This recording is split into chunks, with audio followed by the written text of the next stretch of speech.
बात करते हैं कि लोहा इस्पात उद्योग की समय के साथ में स्थिति कैसे बदली, पहले और अब कितना अंतर है उसकी स्थिति में। स्थिति मतलब अब वो कहां पे स्थापित हम कर सकते हैं। तो उसमें 2-3 फैक्ट दिए। देखिए 1800 ईस्वी से पहले का, सबसे पहले तो पहला हम देखते हैं कि भाई 1800 ईस्वी से पहले क्या स्थिति थी। तो 1800 ईस्वी से पहले कहां पे स्थित होता था, जहां पर आपको कच्चा माल मिलेगा, लाइट मिलेगी और जल मिलेगा। मतलब कच्चा माल, विद्युत आपूर्ति और बहता जल। कच्चा माल, विद्युत की आपूर्ति मतलब सप्लाई, विद्युत आपूर्ति तथा बहता जल जहां पर मिलेगा वहां पर लोहा इस्पात उद्योग स्थापित होता था। ये 1800 से पहले की, 1800 ईस्वी से पहले की बात है। और यहां पर कच्चे माल के रूप में आपको कोयला जरूरी था, नहर क्योंकि पानी चाहिए था, और रेलवे परिवहन के लिए। तो कोयला क्षेत्र नहरों और रेलवे के नजदीक, इसमें हम लिख सकते हैं ये कोयला क्षेत्र जहां पे था, कोयला क्षेत्र नहरों व रेलवे के नजदीक, क्योंकि रेलवे से ट्रांसपोर्टेशन हो जाता था। फिर थोड़ा सा समय बदला, समय के साथ में परिस्थितियां बदली। तो 1950 के बाद की हम बात करते हैं। इसमें दूसरा जो पॉइंट है, 1950 के बाद की जो स्थिति है उसमें क्या है। तो उसमें फिर आ गया समुद्र का बंदरगाह, समुद्री पत्तन, समुद्र के किनारे जहां पर पानी के जहाज आ जा सकते, क्योंकि अब विदेशों से जो है इसका व्यापार होने लगा था। तो समुद्र पत्तन के निकट, और बड़ी बड़ी जगह चाहिए थी, बड़े कारखाने लगे। समुद्र पत्तन के निकट, बंदरगाह पत्तन बोलते हैं, समुद्र पत्तन के निकट तथा सपाट अर्थात समतल, उबड़ खाबड़ नहीं, सपाट भूमि के निचले क्षेत्र या सपाट भूमि क्षेत्र कह सकते हैं, जहां पर आपको कारखाना लगाने के लिए ज्यादा मशक्कत नहीं करनी पड़े। क्यों, ये क्या कारण था, क्योंकि अभी जो है वो विदेशों से आयात हो रहा था। तो इसलिए इन्होंने कहा कि समुद्र किनारे, क्योंकि समुद्र के रास्ते सामान आता था, विदेशी आयात, यहां पर विदेशी आयात हो रहा था, विदेशों से हम लोग इससे संबंधित कच्चा माल या दूसरी चीजें मंगवा रहे थे। अभी जो लोहा इस्पात उद्योग है वो ज्यादा विकसित क्यों हुआ, कहां कहां पे हुआ, जहां पर कच्चा माल मिला, सस्ते श्रमिक मिले अर्थात मजदूर मिल गए, श्रम अच्छा मिल गया, जहां पे बाजार नजदीक था सामान को बेचने के लिए, बाजार की उपलब्धता, ये मुख्य कारक रहे कि इस सस्ते श्रमिक, बाजार की उपलब्धता, कच्चा माल भी था। एक हम परिवहन भी लिख सकते हैं, परिवहन के कारण यह उद्योग विशेष क्षेत्रों में पला। विशेष क्षेत्र मतलब जहां पे ये सुविधाएं उपलब्ध हुई वहां पर। अब देखिए परिवहन, तो वो क्या है, परिवहन रेलवे लाइन है, या फिर जो समतल मैदान है, पहाड़ों में होने से रहा, रेगिस्तान में होने से रहा, ऐसा है। तो ये आपको पता रखना है। इसके बाद में हम आगे बढ़ते हैं। कुछ महत्वपूर्ण केंद्र, लोहा इस्पात संयंत्र कह सकते हैं हम, उनके नाम, उनके स्टेट्स के नाम, एक लिस्ट बना लेते हैं हम। जैसे नंबर 1 पे लगता हूं मैं, ये भिलाई इस्पात संयंत्र, भिलाई है बेटा छत्तीसगढ़ में। अभी आपको फिलहाल सिर्फ नाम याद रखने हैं और स्टेट याद रखना है। भिलाई छत्तीसगढ़, दुर्गापुर और बर्नपुर दोनों पश्चिम बंगाल में। दुर्गापुर, कहीं कहीं दुर्गपुर भी आता है, दुर्गापुर और बर्नपुर, ये दोनों हैं पश्चिम बंगाल, याद रखना, पश्चिम बंगाल में। उसके बाद में चौथा आता है, मान लो बोकारो और जमशेदपुर, दोनों झारखंड के अंदर। बोकारो, जमशेदपुर दोनों है झारखंड में। उसके बाद में आप छठा लीजिए राउरकेला, उड़ीसा। देखिए ये सारे स्टेट पास पास में है, झारखंड, उड़ीसा, पश्चिम बंगाल, छत्तीसगढ़, ये इनका एक ग्रुप हो गया। इसको हम कह सकते हैं कि औद्योगिक क्षेत्र है पूरा का पूरा। उसके बाद हम बात करें कर्नाटक में जाए तो भद्रावती और विजयनगर, भद्रावती और विजयनगर ये दोनों कर्नाटक, भद्रावती और विजयनगर ये दोनों है कर्नाटक में। उसके बाद में यहां पे नॉन संख्या लगाता हूं मैं, सलेम, सलेम तमिलनाडु में, याद रखना। विशाखापट्टनम तटीय क्षेत्र है आंध्र प्रदेश, विशाखापट्टनम ये है आपके आंध्र प्रदेश में। तो ये 10 हो गई, 10। और इसके अलावा और भी जो है उसके लिए हम मैप अलग से देंगे, लेकिन फिलहाल आपको ये 10 क्षेत्र याद रखने हैं। किताब में दिए हैं, कभी भी मैप में भी आ सकते हैं, मैप में अलग से दूंगा। फिलहाल आपको इसका स्टेट, इसका नाम याद रखना। अब हम बात करते हैं टिस्को की। TISCO full form Tata iron and A&D भी लिख सकते हैं, एंड स्टील कंपनी, ये टिस्को का फुल फॉर्म है, याद रखना। Tata iron and steel company 1907 में झारखंड के अंदर साकची में, 1907 जगह साकची, जिसे बाद में क्या किया गया, जमशेदपुर नाम दे दिया गया, याद रखना। और फिर उसको टाटा नगर भी कहा गया। 1907 में झारखंड में साकची गांव, साकची जगह का नाम, साकची झारखंड, दो नदियां उनके संगम पे स्वर्ण रेखा व खरकई नदियां, इसके संगम पे यह प्लांट स्थापित किया गया। सबसे पहले हम इसकी लोकेशन ध्यान रखना, लोकेशन जरूर ध्यान रखना। साकची, जमशेदपुर बाद में नाम किया गया, स्वर्ण रेखा और खरकई नदियां, क्योंकि पानी तो चाहिए ना। प्रश्न आता है साकची का चुनाव क्यों किया गया, इस उद्योग के लिए साकची को क्यों चुना गया।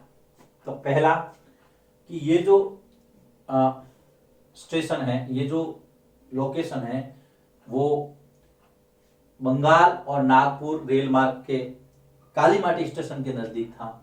मैं समझता हूं इसके पहले आप इसको लिख लीजिए, ताकि मैं यहां पर इसको ढंग से मैं बता दूंगा। पहले आप इसको लिखिए, फिर मैं टिस्को की बात को आगे बढ़ाता हूं। सबसे पहले यह है कि यह बंगाल नागपुर रेल मार्ग, बंगाल नागपुर रेल मार्ग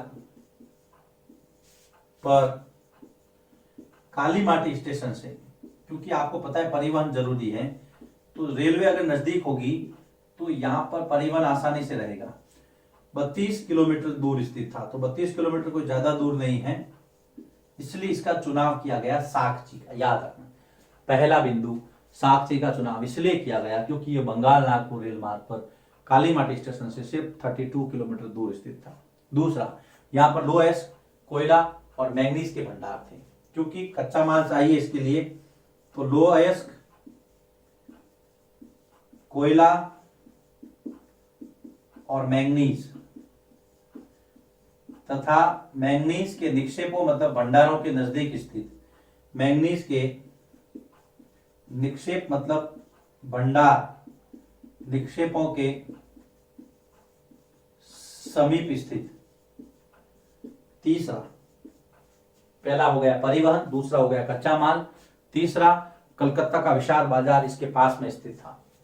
तो मार्केट भी तो जरूरी है ना भाई, सामान आपने प्रोडक्शन दे दिया, कोलकाता का बाजार नजदीक था, तो जो सामान है उसको कहीं ना कहीं तो बाजार में तो डालना पड़ेगा ना, डालना मतलब बेचना पड़ेगा। तो कलकत्ता का जो बाजार है वो इसके नजदीक था साकची के, इसलिए कहा कि साकची में हम इसको स्टेबलाइज करेंगे, इसको यहां पर स्थापित करेंगे। उसके बाद में यहां से देखिए जरिया का कोयला क्षेत्र, उड़ीसा के अंदर और छत्तीसगढ़ के अंदर लो अयस्क और डोलोमाइट, याद रखना। यहां से जरिया की खान, जरिया का कोयला क्षेत्र याद रखना, और छत्तीसगढ़ के अंदर जो लो अयस्क थे, छत्तीसगढ़ के लो अयस्क जो कि बहुत जरूरी है, और डोलोमाइट, डोलोमाइट के क्षेत्र, डोलोमाइट के क्षेत्र जो है वो नजदीक थे।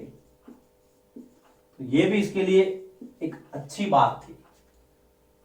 उसके बाद में जल मिल गया स्वर्णरेखा और कई नदियों से।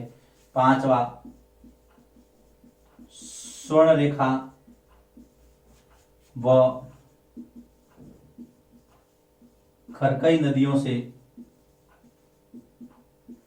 जल की आपूर्ति, जल आपूर्ति। इसके साथ में और अच्छी चीज क्या रही देखिए, क्योंकि स्वतंत्रता के पहले सिर्फ ये एक ही था, तो इसको सरकारी प्रोत्साहन भी मिला। छठा, सरकार द्वारा प्रोत्साहन भी दिया गया किसको, टिस्को को, क्योंकि स्वतंत्र भारत का ये पहला, और स्वतंत्रता से पहले केवल एक ही स्टील इंडस्ट्री थी। ये प्रश्न कई बार आता है, भारत में स्वतंत्रता से पूर्व कितने आयरन इंडस्ट्री थी, सिर्फ एक, टिस्को, याद रखना। मैं वर्कशीट में भी एक क्वेश्चन दूंगा आपको, तो ये सब चीजें आपको पता रखनी है। देखिए वापिस,